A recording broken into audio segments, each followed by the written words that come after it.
టీవీకి స్వాగతం పలుకుతున్నది మీ ఈతకోట సుబ్బారావు. నాయుడుపేటలో రామసేతు అనగానే దక్షిణ భారతదేశంలో తమిళనాడు రామేశ్వరం వద్ద పంబన్ ద్వీపానికి, శ్రీలంక దేశంలోని మన్నర్ ద్వీపానికి సున్నపరాళ్లతో ఏర్పడిన రహదారిగానే మనకందరికీ తెలుసు. కానీ 1932లోనే నాయుడుపేటలో రామసేతుని ప్రారంభించారు. ఇక్కడ రామసేతు అంటే జిల్లాలో స్వర్ణముఖి నదిపై నాయుడుపేట ప్రాంతాన్ని నిర్మించిన వంతెన. దీనిని అప్పటి మద్రాసు ప్రభుత్వ ప్రధానమంత్రి దివాన్ బహదూర్ జీ మునిస్వామి నాయుడు ప్రారంభించారు. అప్పటి జిల్లా కలెక్టర్ రాజా పి పార్థసారథి రాయణం వారి సతీమణి కూడా ఈ కార్యక్రమంలో పాల్గొన్నారు.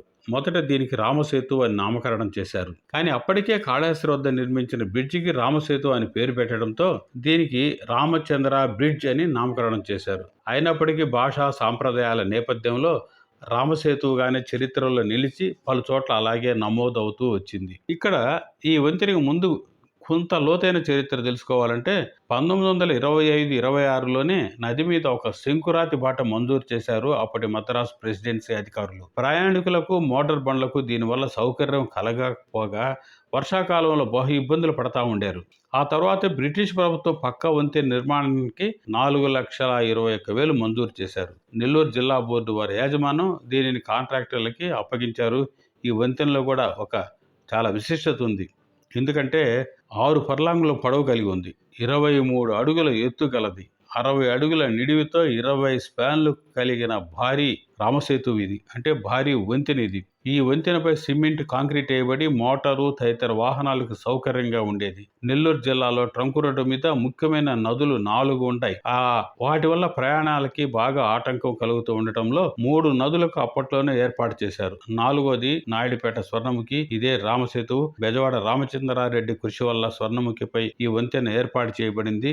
వారి పేరు మీదనే రామచంద్ర బ్రిడ్జ్ అనేది తాత్కాలికంగాను నామమాత్రంగాను నామకరణం చేసినప్పటికీ రామసేతువుగాని చరిత్రలో మిగిలి ఉంది.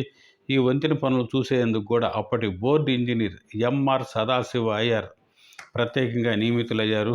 అంతేకాకుండా ఈ వంతెన ప్రారంభోత్సవం కూడా ఘనంగాను అత్యంత వైభవంగా జరిగిందని చెప్పవచ్చు. ఎందుకంటే ఈ బ్రిడ్జి అనేది కేవలం నాయుడుపేట బ్రిడ్జి కాదు, ఉత్తర దక్షిణ ప్రాంతాలను కలిపే వారధి ఇది. అప్ టు శ్రీకాకుళం దాకా కూడా ఈ పెన్నా నది మీద, స్వర్ణమిక నది మీద ఉన్న వంతెనలే వాళ్ళకి రహదారికి సులభం చేశారు. అలాంటి వంతెన నిర్మాణం పూర్తి చేసుకోవడంతో పలు ప్రాంతాల నుంచి వేలాదిగా స్త్రీలు, పురుషులు, పిల్లలు కూడా తరలి వచ్చారు. ఒక పండగలాగా చేశారు ఇక్కడ వాతావరణాన్ని. బ్రిడ్జి వద్దనే బీదలకి అన్నదానం కూడా చేశారు.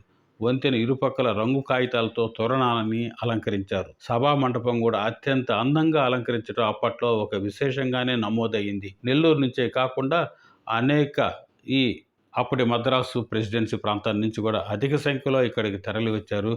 రేబాల పట్టాభిరామిరెడ్డి, రేబాల దశరథరామిరెడ్డి లాంటి పెద్దలు కూడా హాజరు కావటం ఒక విశేషం. సాయంత్రం 5 గంటలకు మద్రాసు ప్రధానమంత్రి దివాన్ బహదూర్ మునిస్వామి నాయుడు మేళాలు, తాళాలు మోగుతుండగా సభా ప్రదేశానికి చేరుకున్నారు. అప్పటి నెల్లూరు జిల్లా బోర్డు అధ్యక్షులు వెంకటగిరి కుమారరాజా సాహెబ్ ఎదురొచ్చి ఆహ్వానించారు. నాయుడుపేట పురపాలక సంఘం తరపున కూడా ప్రధానమంత్రికి స్వాగత సత్కారాలతో ఘనంగా ఆహ్వానించారు. ఇదంతా కూడా ఆ రోజుట్లో ఒక పెద్ద చరిత్ర. ఈ రోజుకి కూడా ఈ రామసేతు అంటే నాయుడుపేట రామసేతు అలాగే స్థిరంగా నిలబడి ఉంది. ప్రజలకు అందుబాటులో ఉంది, రహదారులకు అందుబాటులో ఉంది, రవాణాకు అందుబాటులో ఉంది. దక్షిణ ఉత్తర ప్రాంతాలను కలిపే ఒక భారీ వంతెన ఇప్పటికీ దాదాపు 75 80 ఏళ్ళు పూర్తి చేసుకుంటే కూడా అలాగే నిలిచి గత వైభవానికి, గత కట్టుబడికి, గత అధికారుల చిత్తశుద్ధికి ప్రతీకగా నిలిచి ఉంది రామసేతు. ఈ రామసేతు కూడా దాదాపు 80 ఏళ్ల చరిత్ర ఈరోజుకు కూడా నమోదు చేసి ప్రజలకు అందుబాటులో ఉంది. దీని వెనక ఇంత చరిత్ర ఉందనేది మనం తెలుసుకోవాలనే ఉద్దేశంతో ఈరోజు మీ ముందుకు తీసుకొస్తున్నాను. సదా ఈ చరిత్ర నచ్చితే మీరు లైక్ చేయండి, షేర్ చేయండి, కామెంట్ చేయండి, ముందుకు నడిపించండి. సదా మీ ఈతకోట సుబ్బారావు. నమస్తే.